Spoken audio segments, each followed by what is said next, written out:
Son nom évoque le secteur économique privé en Algérie.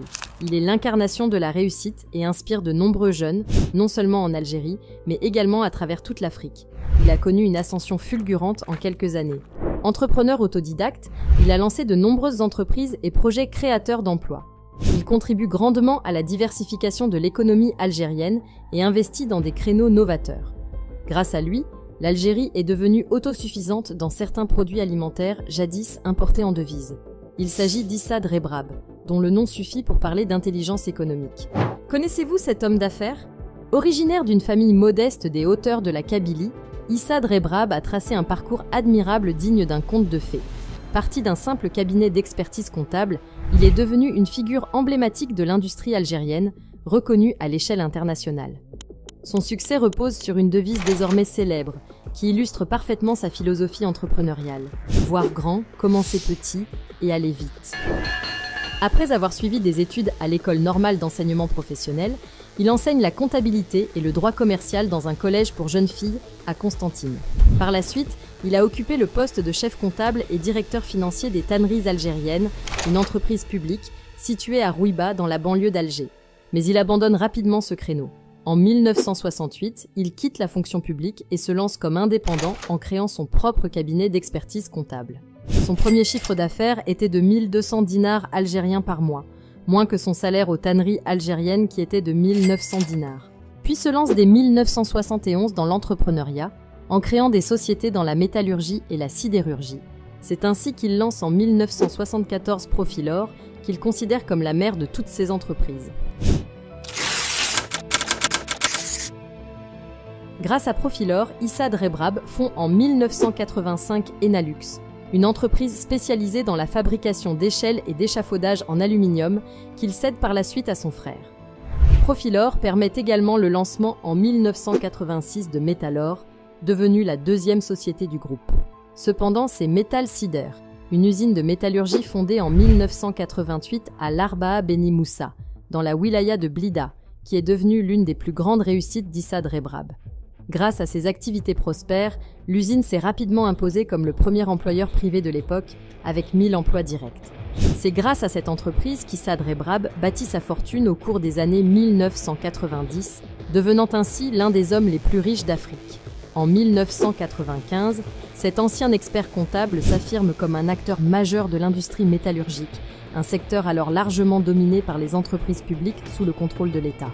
Mais le tournant dans la vie professionnelle d'Issa Drebrab intervient en 1998, avec la fondation de Cevital, un groupe spécialisé dans l'agroalimentaire, implanté dans la wilaya de Béjaïa, au nord-est de l'Algérie. Issa Drebrab n'a pas attendu la construction de sa raffinerie d'huile pour s'implanter sur le marché. Dès janvier 1999, il s'était déjà positionné grâce à la fabrication d'emballages et au conditionnement d'huile raffinée.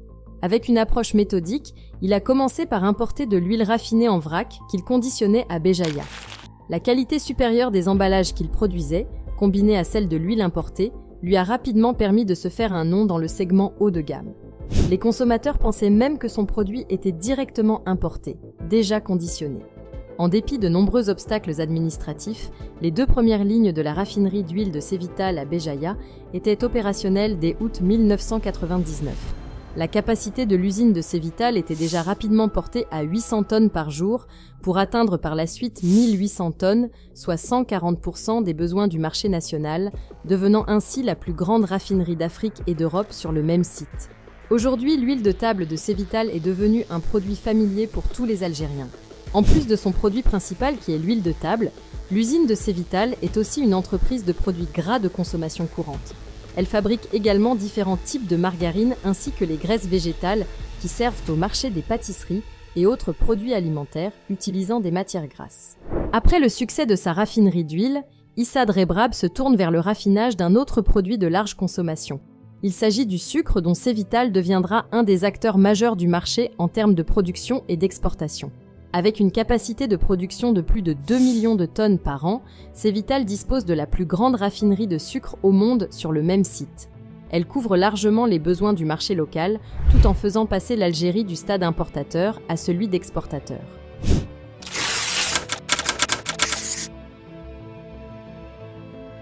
Si le sucre de Cevital s'est exporté aux 4 coins du monde, c'est surtout grâce à sa qualité supérieure, conforme aux normes européennes. En 2010, l'entreprise a expédié 370 000 tonnes de sucre vers 28 pays. En 2020, les exportations de Cévital ont dépassé les 900 000 tonnes, desservant plus de 40 pays. Pour atteindre ces résultats, Issa Drebrab n'a pas hésité à investir massivement. En 2010, il a injecté 3,5 millions d'euros dans un terminal de chargement de sucre blanc capable de traiter 800 tonnes par heure, permettant ainsi de transférer le produit directement du silo vers un bibot. Ces installations ont été cruciales pour faire de Cévital un acteur majeur sur le marché international du sucre. Après des années de préparation, Issa Drebrab donne en 2017 à Béjaïa le coup d'envoi de la construction d'une usine de trituration de graines oléagineuses, multigraines et d'une capacité de 11 000 tonnes par jour. Mais il s'est heurté dès le début à une opposition féroce des responsables de l'époque. Finalement, l'usine entre en production au premier semestre 2023, permettant ainsi à l'Algérie de produire une huile 100% locale. À la tête du groupe Cévital jusqu'à sa retraite en 2012, Issa Drebrab n'a cessé de le faire grandir en diversifiant ses activités pour compter aujourd'hui 26 filiales dans l'industrie, l'agroalimentaire, la grande distribution ou encore l'automobile. Issa Drebrab a développé ses activités à l'international, notamment en Europe, en Tunisie, au Maroc et au Brésil. En France, Drebrab a racheté en 2013 la PME Oxo, en 2014 Brandt France pour relancer ce leader de l'électroménager et en 2015 Loukouni, un complexe sidérurgique d'aciers spéciaux. Après 25 ans d'existence, Cévital est aujourd'hui un groupe algérien de renommée mondiale et leader du secteur privé algérien en termes d'emploi, de contribution au budget de l'État et d'exportation. Dans un de ses rapports au conseil d'administration de Cévital, Issa Drebrab confirme que sur 100 dinars algériens de fonds générés par les opérations, 59% sont versés au budget de l'État sous forme d'impôts et de taxes, 40% sont réinvestis et seulement 1% est distribué aux actionnaires. Premier groupe privé en Algérie, Cévital s'est classé en 2024 quatrième en Algérie, derrière Sonatrach, Naftal et Sonelgaz, et 73e en Afrique, selon le classement des 500 plus grandes entreprises africaines.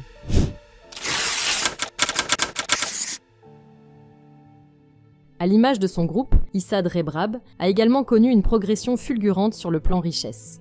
En 2023, la fortune de l'homme le plus riche d'Algérie a été estimée par le magazine Forbes à 4,6 milliards de dollars. Mais en 2024, la fortune nette de Drebrab a chuté de près de la moitié, s'élevant désormais à 2,5 milliards de dollars et se classant à la 11e place du classement des milliardaires en Afrique. Forbes souligne qu'Issa Drebrab partage sa fortune avec sa femme et ses 5 enfants. Le magazine rappelle également que la justice algérienne a interdit en mai 2023 à Issa Drebrab d'exercer toute fonction commerciale ou de direction au sein de son conglomérat. Les déboires d'Issa Drebrab avec les autorités algériennes n'ont jamais cessé tout au long de sa carrière, notamment durant les 2 derniers mandats du défunt président de la République, Abdelaziz Bouteflika. Notre groupe est, à l'instar du peuple, une victime du système et de sa mafia économique. Écrit-il sur Twitter quelques jours avant son incarcération en 2019. Je suis très habitué à leurs embûches, à leur acharnement et nous allons continuer de nous battre. Déclarait-il déjà en 2016 à propos du rachat avorté du journal arabophone El Kabar par son groupe. Mais les problèmes pour Drebrab se sont accentués en 2019, au moment où le pays était secoué par l'effervescence populaire connue sous le nom du Irak. L'homme d'affaires a été placé sous mandat de dépôt dans la nuit du 22 au 23 avril 2019 à Alger, après avoir été entendu par le parquet dans le cadre d'une enquête anticorruption.